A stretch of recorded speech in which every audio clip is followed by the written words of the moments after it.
Why are we so hypocritical? Oh my gosh, Ken, what's with the dark topic today, man? Couldn't you gone a little lighter today?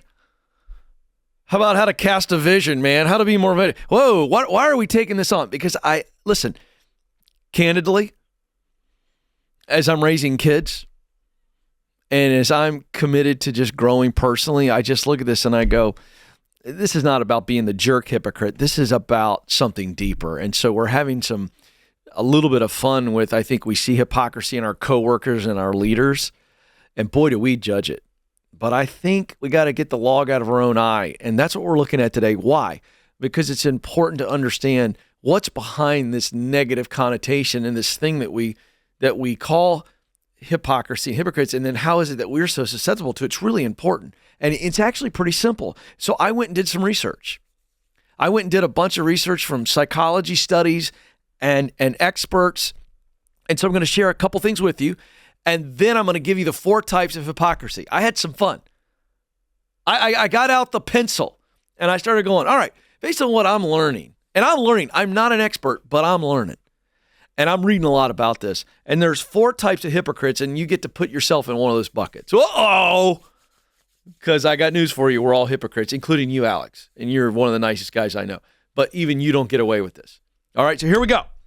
So what do the experts say to answer the question, why are we, me, why am I, I'll make it personal. Why am I a hypocrite, Alex? I'm going to tell you. Here's what the research says. It starts with making excuses for our shortcomings. It is a mechanism of excuse making. There's a difference between the way we judge our loved ones, and I'm going to keep it real for parents today. I'm going to keep the spouse thing out of it because that might really freak some of you out today and step all over your toes. So let's give a context of parenting, okay? So let me make this all personal to me because I am just as much a hypocrite as the rest of you, and so that way maybe you don't get as mad at me, okay? All right, so there's a difference between the way I judge my kids and the way I judge other kids. It's the truth.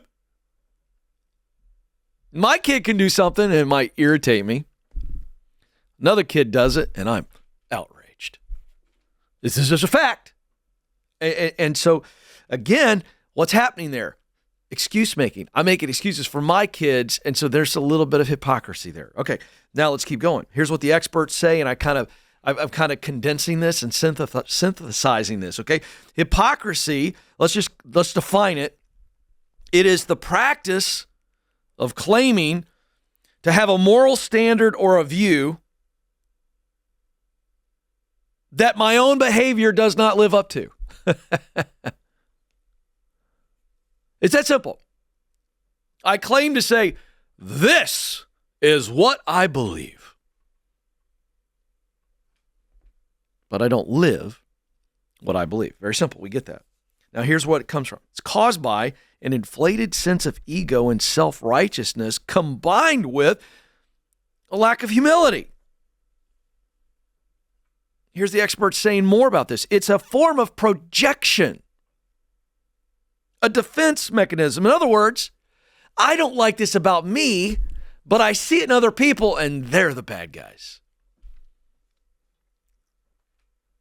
This comes from, experts say, not me, experts say this comes from our adolescent years, where essentially we begin this idea of projection. So a teenager does something in school, they get in trouble for it, and their first retort is, well, so-and-so did it too. And the idea here is it's a defense mechanism to say, I don't have any personal responsibility for my actions because so-and-so did it and so-and-so did it and so-and-so did it. And so at the root of all of this, remember I said it's about excuse making? Then that means it's about fear and low self-esteem. I'm afraid, so I make an excuse. I don't feel very confident in myself, don't believe in myself, so I make an excuse. So what happens is the hypocrisy takes our eyes off of our own shortcomings and responsibility for those shortcomings, and then it puts it on somebody else. So that's what's going on. So let's go one level deeper. If you're following along, hypocrisy is a form of excuse making for the purpose of distracting my eyes and my attention off of my issues. But ultimately, I go one level deeper, and this is mind-blowing if you really grab this. It's out of the desire to be accepted. I'm good enough.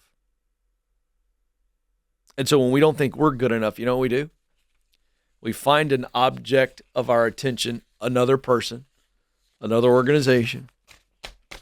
And you know what we do? We notice everything they're doing wrong to take our eyes off of us. So I had some fun with this. And so I think there's 4 types of hypocrisy. So I did all this reading. I thought, you know what? Let me just break this down. As I look at the world, I look at myself, I see there's 4 types or forms of hypocrisy. I want to walk through this really quickly. And I want you to be honest with yourself and go, do I see myself in this? Okay. So archetype number 1, the politician. Bottom line is talk, campaign. This is what I'm going to do. Read my lips. No new taxes, right? And you show up, right? And come with me, Nathan. And another example is you'll show up at 8 a.m. You say you're going to be there at 8 a.m. You say you're going to be on time or whatever, and you don't, right? So it's either the politician and it's just manifesting itself in that you just never do what you say you're going to do. And we all get that one. We don't ever believe these politicians actually mean what they're going to say. Come on. You vote for the one, you hold your nose, and you hold for the one that you vote for the one that's the least of the worst, right? It's like, okay, well, they're bad, but this one's not as bad. Second profile, the actor. This is where you pretend to possess a quality or belief that you know you don't to gain reward or to avoid punishment. So here's an example. Okay. You're at Thanksgiving and your grandparents are in the room and they're carrying on about politics or whatever they saw on such and such a show or channel, right? And you don't agree with them, but you're like, I don't want to fight with them. I don't want to upset my grandparents. So you just go into this full-on actor role, say what they want you to say, smile at what they want you to smile at, and you're just trying to make them happy. Even though you could. Now listen, that kind of hypocrite doesn't mean you're a bad person. But the idea is that we find ourselves at times going along with things just because we want reward. So this is the butt kisser at work. We see this all over the place. Now the next one is the self-righteous critic. This is where they're always criticizing everybody else, pointing out everybody else's problems. And sometimes it's a knowing situation where they knowingly are trying to do it. Sometimes it's just become such a habit where you're just so unhappy with yourself that you must focus on how bad everybody else is. Oof. This is a really toxic hypocrite. And so an example would be the recovering alcoholic, right? Criticizing someone who is eating too much sweets. Are you kidding me? How can you get on somebody else's eating habits when you're struggling to stay dry? Come on, focus on your own game. And finally, the bandwagon fan. I had some fun coming up with this one. Now, the bandwagon fan is a sports reference, the idea that they just cheer for whoever the best team is. They don't really put a stake in the ground and say, this is my team. In other words, they have a certain value or belief, but it's just the bare minimum. They don't actually go to the games.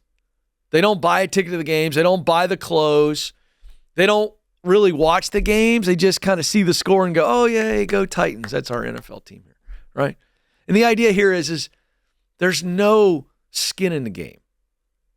They don't want to actually put the fandom or, in this example, beliefs into practice. So it could be the Christian who says they're a Christian, talks about how they believe in this and believe in God and the Bible or whatever, but they don't look like a Christian, act like a Christian, sound like a Christian, act like a Christian. And so people go, you call yourself a Christian? You're a hypocrite. And boy, do we see this a lot in Christendom. All right? So this is the idea. This is the whole idea.